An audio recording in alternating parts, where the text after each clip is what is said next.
Good morning all. By now you will have, as I have seen, the disgraceful behaviour of TQ plus activists yesterday and the utter violence and disgraceful misogyny shown by these men to Posey, KJK, who is on behalf of women everywhere speaking. I find it unconscionable that there are still people who think that what happened was okay, but you've only got to read Twitter to see what happened. There's one particular journalist, a TQ plus activist, who fawns and fays as if he's some kind of angel, but actually turned out to be one of the ringleaders from the look of the videos that I have seen. They quite happily assaulted women. They hit a 70-year-old in the face, I believe in the eye socket, and we will be picking up the strands of this as it develops. But I was led to be mindful of my own anger yesterday evening. I recorded a rant, which I took down. I haven't put it up. I've deleted it, in fact, because it was just not really what I wanted to say, and I needed to give it some more thought, so I left it overnight. And I think it's time that people began to realise exactly what it is that we're up against. We're not talking about a few people in London or Brighton. We're talking about a global, certainly Western, top-down phenomena of collectivist ideology. For those of you that are not in the know, what that means is somebody is pulling the strings. What that means is somebody, somewhere, is making this happen. Now, you can look at me and say, get your tin hat on. Feel free if that's going to make you comfortable. Go. Do it. I don't care. I really don't care. I'm past caring about you. Right?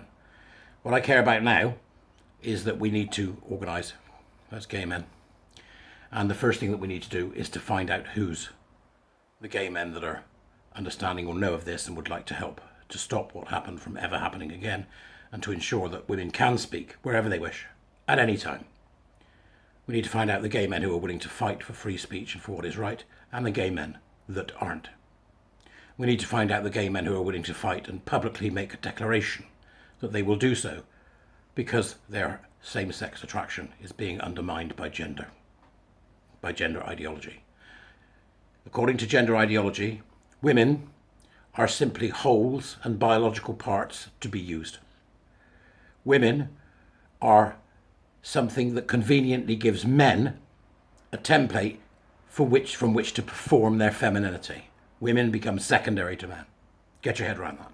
That's what transgenderism is. With gender identity ideology, gay men simply become an anachronism to the reality of our unaccepted transness. We are in fact internally transphobic because we don't recognise that we missed the boat and should have become women earlier. The earlier the better, usually prepubescent. We do not yet as gay men understand, I don't think, the sheer horror of what it have meant that the Tavistock Clinic has sterilised hundreds of us. And if we do get it and we are still silent, then I don't even know who you are.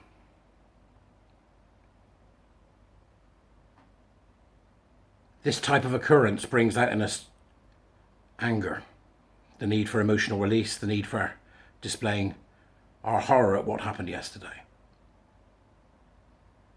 And I had to get it in my head where it was, what's going on, what am I seeing, what does it mean, not just the initial horror at what happened, which was a terrible thing anyway, men attacking women in such a way, dressed as women.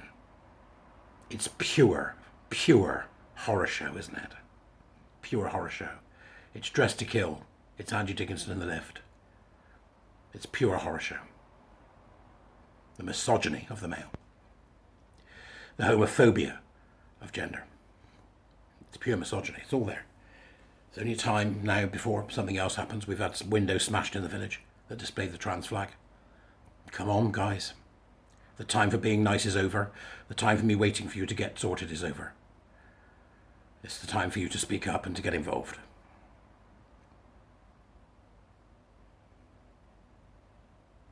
I couldn't help but think and have had a sort of mull over where we are.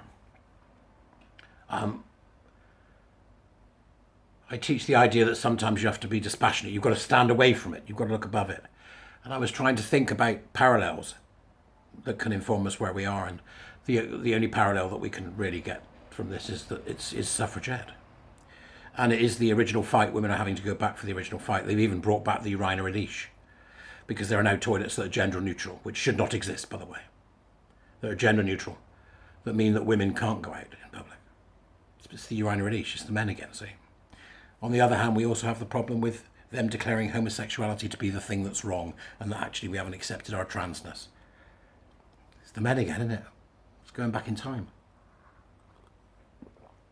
But in terms of what happens with a movement, in terms of looking at where a movement goes and how that movement develops and how that movement garners public support, I think that Kelly J. Keane is more than aware, and most of us are more than aware, that it is an incident like this that comes as somewhat of a double-edged sword, in that obviously it was terrifying for the women that were involved, and it was terrifying to watch.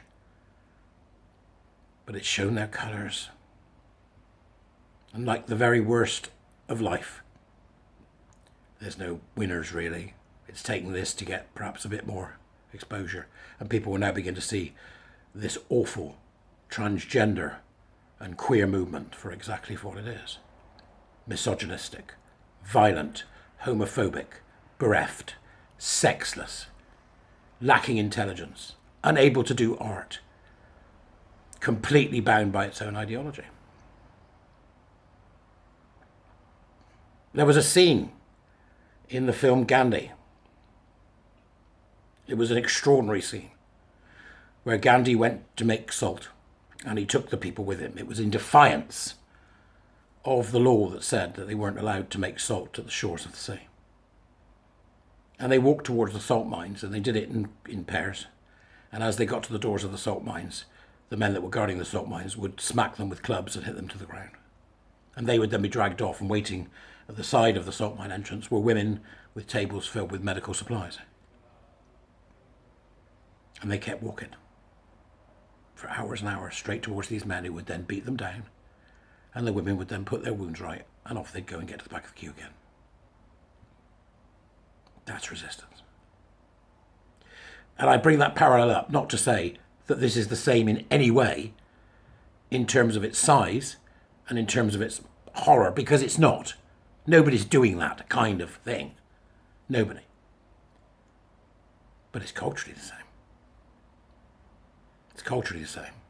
At the end of it, when finally they'd hit down the last person and the terrible treatment of these people stopped, I remember that a reporter was reporting to his newspaper in America, and one of the lines was, at this time, any efficacy that the British had to ownership over India was dead.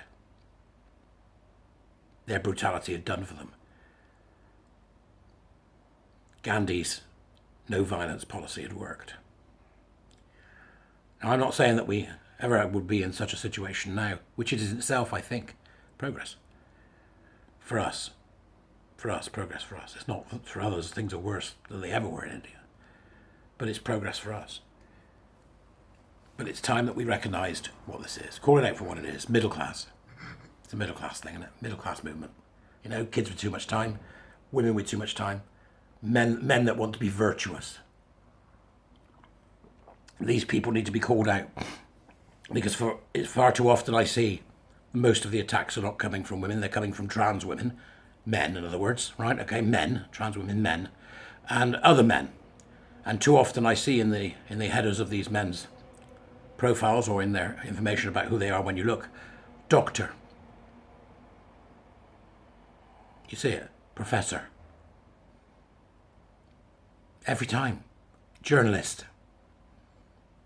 You weak middle class bastards. Because that's what you are. And the middle class bastards fear one thing more than anything else. One thing more than, you know why? You know why they fear it? Because they have guilt about what they've got. Guilt about what they've done. They have guilt about how they live when other people can't. And they fear one thing more than anything else. They fear the mob. And when journalists and the media and others, I've seen them, doctors, professors, doing this today, stoke these people who did what they did to Kelly J. Keane and to other women who were there, just simply speaking. stoke it. That's what they do. By their comments. Hey, Billy? By their comments. They do so because they believe they are righteous and they are assuaging their guilt. You're not assuaging anyone's guilt. The same goes for the gay men who sit there doing nothing. You think by not doing something it means you're okay. Not now. Not now. Silence is complicity in this. And I don't mean you're going to get up and, pick up your swords, men, and here we go. I mean it's time you said, this is not in my name. That's all I'm asking you to do. From the practical point of view, what will come next is an interesting question. There were a number of spaces going on last night. I listened to Isla, Robbie spoke, Amy spoke, Amy D'Souza, made some very good points I thought were worth taking on board. The main one being we need to target organisations and we need to do it in a coordinated way. I believe Dennis has already said they're going to do something, so here's my 2 pennyworth.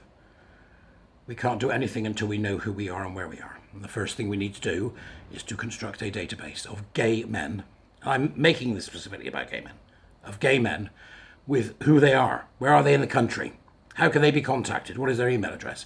So we need to get that done first. And we need to hold that somewhere, obviously safe and confidential, so that we can say there are 15 of us in Manchester. There are 100 of us in London. Which part of London are those 100 in? There are 25 of us in Birmingham. There are 75 of us in Newcastle. Wherever it may be that we are. And then we ask those men to plan once or twice a month to pick something to do. It might be handing out leaflets, it might be stickering, it might be going to an organisation and knocking on the door and saying, we want to speak to the boss, please. It could be anything, but it's time. It's time. I can't do it on my own. Dennis can't do it on his own. The Gay Men's Network can't do it if there's just 5 of us or 6 of us. The Gay Men's Network can't do it unless we've got people who are willing to say, I will not stand for this. I am a gay man. I do not believe in transgenderism. I do not believe in queer theory. I do not believe that critical social justice is a progressive way forward. And I will stand up and say so. We must remove these men, these trans and queer identified men, from our movement, from the gay world. They must be gone. They can go and do their own thing. They won't, of course, because they're all weak cucks, but they can go and do their own thing. Weak cuckolds to the parent, to the big parental state who so wants us all to be nice to each other. Be nice hasn't worked. In fact, it's done the exact opposite. And now it's time for us to organise, and I think this is right. It is time for us to organise. How we do that, I'm not yet sure, but I think the first thing to do is go, right, here we go. It's time to put together a list of people so we know where they are. Gay men, I'm talking about. Gay men who will turn up like the women have done. That's what we need to do next. Other than that, that's about all I've got to say, really. Keep going. Keep going. That's all we can do. This has highlighted something. Keep going. I'll talk to you later.